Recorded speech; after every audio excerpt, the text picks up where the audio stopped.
people think of Vladimir Putin, they think of capital P, power. And that's exactly the impression he creates. Whether it's physical power, firing different weapons, riding in various James Bond-esque modes of transportation, or tossing hapless opponents in judo. Or political power, ruling his own country with an iron fist, crushing his political opposition, or, most recently, being accused of meddling in foreign elections for his own benefit.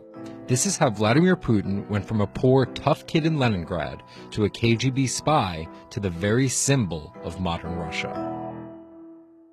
Vladimir Vladimirovich Putin was born in 1952 in Leningrad, which is now St. Petersburg. His father was a factory foreman and his mother a homemaker.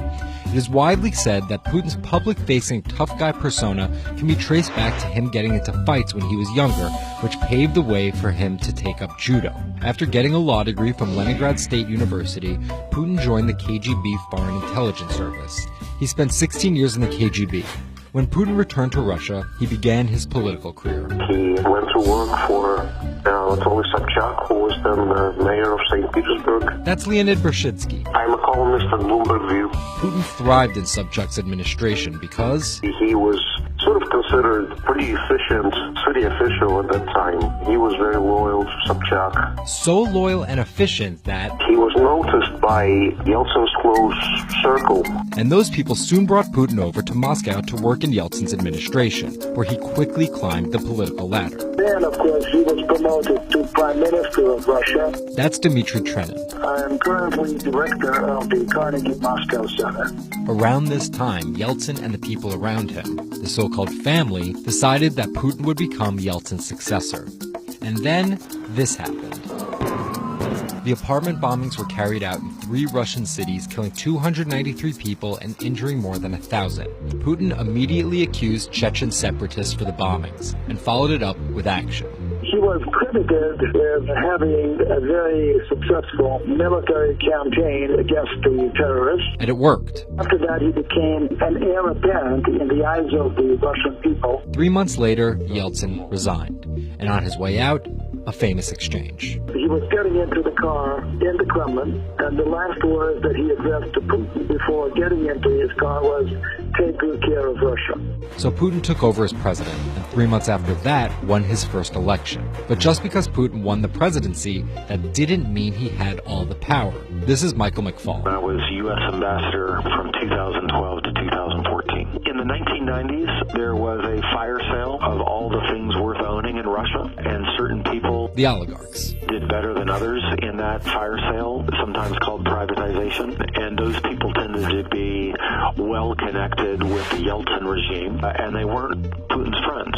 But they probably miscalculated, thinking that they could easily find a way to influence him. It became impossible almost from the start. And from that very moment, there was warfare between him and the oligarchs. That's when Putin gave the oligarchs a choice. Putin's way? Some of those people from the 90s managed to figure out a new way of dealing with Putin and have survived.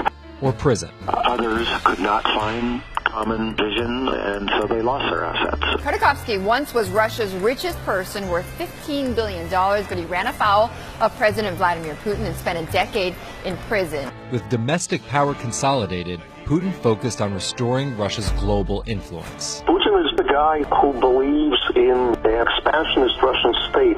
Georgia and Ukraine and all the other Soviet republics that split off when the Soviet Union fell apart, he still believes that they're traditional Russian satellites. A lot of his strategy is about keeping them in the orbit. That Yeltsin line, take good care of Russia, that's how he understands it. And he used annexation and invasion, as well as oil, gas, and trade to keep former Soviet republics in Russia's orbit.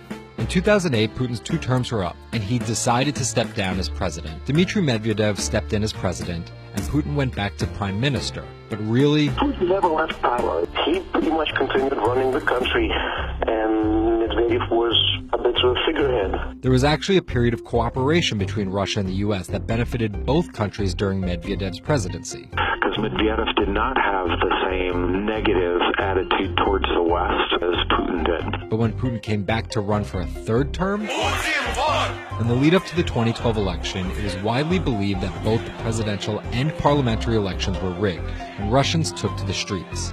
Putin blamed the protests squarely on America, and more specifically, Secretary of State Hillary Clinton. He believes that she had sent, and this is his words, a signal to demonstrators. Still, Putin won by a huge margin and set about crushing the protest movement immediately upon his return to the Kremlin.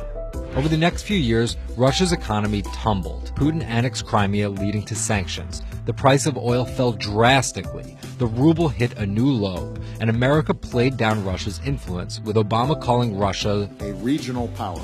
Despite all of that, Putin's approval rating remained sky high, and then an opportunity for payback. I think I'd get along very well with Vladimir Putin. In 2016, there was one candidate who called Vladimir Putin very smart. Trump exhibited tolerance towards Putin's actions annexing Crimea, and similar views on NATO and sanctions. Secretary Clinton didn't support any of those views. Even though Putin denies any wrongdoing, U.S. elections. the U.S. has accused Russia of being behind the leaking of 20,000 Democratic National Committee emails, which many say helped Trump beat Hillary Clinton in the presidential election. Which leaves us here, with the possibility of a President Putin until 2024, positioning Russia to be the world power he always imagined it should be.